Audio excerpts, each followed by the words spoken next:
Le management des parties prenantes, c'est un nouveau concept qui est né avec celui de la responsabilité sociale et environnementale des entreprises.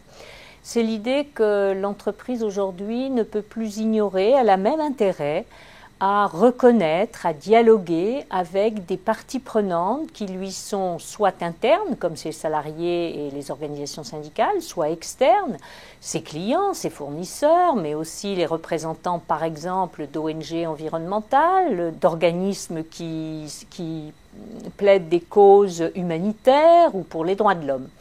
Et donc, l'entreprise aujourd'hui, qui veut, je dirais, être au top sur sa responsabilité sociale, intègre cette idée qu'elle doit connaître, identifier, dialoguer avec toutes les parties prenantes qui finalement font partie de son propre écosystème.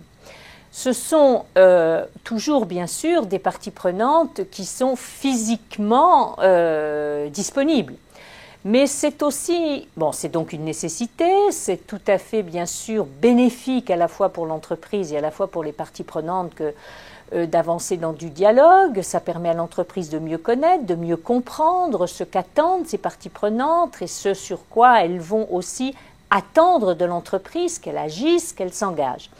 Mais il y a un petit piège en même temps derrière cette notion de partie prenante. C'est que si l'entreprise limitait son champ d'action sur la responsabilité sociale au seul dialogue avec des parties prenantes qui existent, elle doit être attentive au fait que, surtout pour des multinationales, il peut y avoir dans certains pays où elle est implantée, des parties prenantes qui tout simplement n'existent pas. En Chine, c'est difficile de trouver une partie prenante syndicale.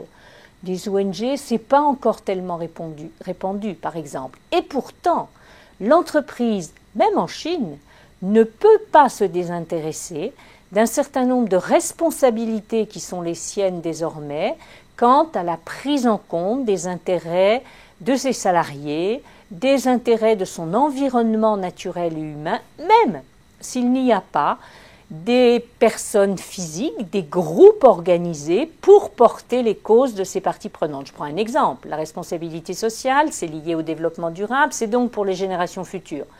Qui aujourd'hui représente les générations futures? On n'en connaît pas, nous tous, les pouvoirs publics. Mais l'entreprise doit donc être capable d'identifier ce qui va être bon pour les générations futures, même si elle n'a pas de personnes, de groupes sociaux qui les représentent directement.